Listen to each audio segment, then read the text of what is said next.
Këshilli i Qarkut në Vlorë zhvilloi këtë të hënë mbledhjen e radhës, ndërsa kanë qenë gjithsej 6 projektvendime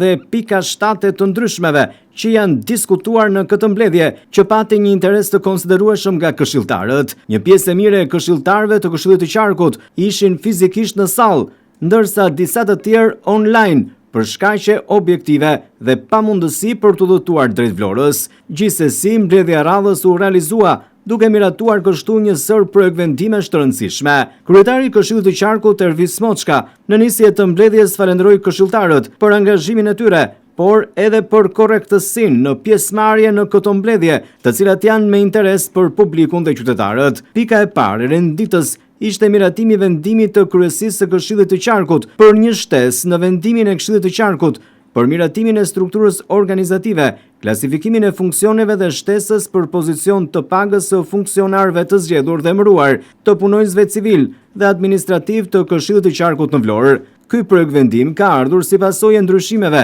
në ligjin për inspektimin, ashtu si kundër ka ndryshuar edhe Inspektoriati i Mbrojtjes së Tokës Bujqësore, do të jetë struktura përgjegjëse e tokës bujqësore, ndërsa sipas kryetarit të Qarkut Ervis Moçka, ndryshime paraqet edhe mënyra e rekrutimit të punonjësve sipas ligjit të ri. Pas miratimit që ky këshilli ka bërë ngritjes së Inspektoriatit të Mbrojtjes së Tokës Bujqësore, ligji për inspektimin në Shqipëri ka ndryshuar komplet strukturën inspektuese, ku tashmë Inspektoriati jon kalon në varësi teknike të Inspektoriatit Qendror dhe mënyra e nuk do të konsiderohet, nuk do të quhet më sipas ndryshimeve ligjore për mbrojtjen e tokës bujqësore, nuk do të marrë më emërtimin Inspektoriati i Mbrojtjes së Tokës Bujqësore, por do të marrë struktura përgjegjëse për mbrojtjen e tokës bujqësore. Kështu që në strukturë na duhet bëjmë ndryshimin e emërtimit për atë parë, dhe së dyti edhe mënyra e rekrutimit. Ne kishim filluar mënyrën e rekrutimit në bazë të statusit në punësi civil, ndërkohë që me ligjin e ri për inspektimin, rekrutimi do të bëhet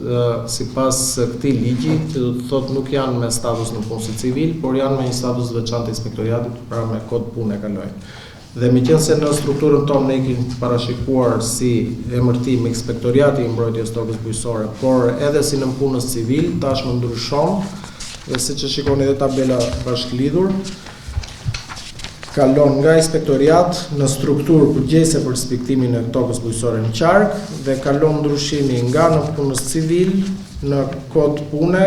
kategoria e kryeinspektorit 3 dhe 4242. Drejtoresha e Financës në Këshillin e Qarkut në Vlorë Anisa Hyseni ka mbajtur raportin e monitorimit të 4 mujorit të parë të buxhetit të Këshillit të Qarkut. Gjatë 4 mujorit të parë të vitit të 2026, granti pa kushtozuar është realizuar në shumë 22.4 milion lekë, që ka përbërë 32% të planit vjetor të rishikuar. Të ardhurat vetëjake të institucionit janë nga tarifat dhe shërbimet që janë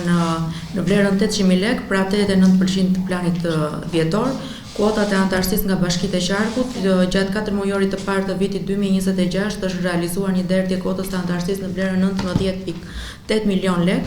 Këto kanë ardhur nga Bashkia Vlorë, që është bërë transferta 14 milion lekë, Bashkia Sarandë 5 milion lekë, Bashkia Konisport 500.000 lekë dhe Bashkia Delvin 300.000 lekë.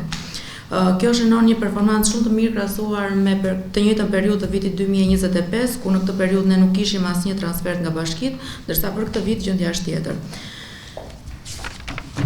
Të ardhurat nga fondet e kushtozuara janë në vlerën 9.6 milion lekë, që ka përbën 34% të planit për 4 mujorin e parë, për DAMT është në vlerën 3.2 milion lekë, 32% të planit, për qendrën psikosociale Vatra në vlerën 6.3 milion lekë, 35% të planit.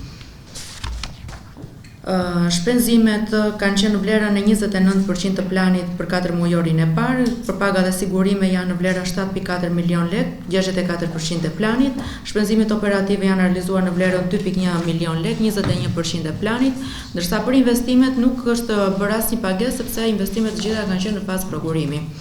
Drejtoria e administrimit të tokës ka qenë në vlerën 71% të planit 4 mujor, në vlerën 3.2 milion lekë. Për qendrën psikosociale Vatra, gjatë 4 mujorit të parë të 2026-s, ka qenë në vlerën 6.3 milion lekë ose 35% e planit të 4 mujorit. Fondet për qendrën psikosociale Vatra janë përdorur për paga, sigurime dhe ushqimin e përfituesve. Ndërkaq, këshilltarët në këtë mbledhje miratuan edhe projektvendimin për zbatimin e marrëveshjes së posaçme ndërmjet Këshillit të Qarkut Vlorë dhe Avokaturës së Përgjithshme të Shtetit për dhënien e asistencës juridike për përgatitjen, nënshkrimin, depozitimin e rekursit dhe përfaqësimin ligjor në gjykatën e lartë.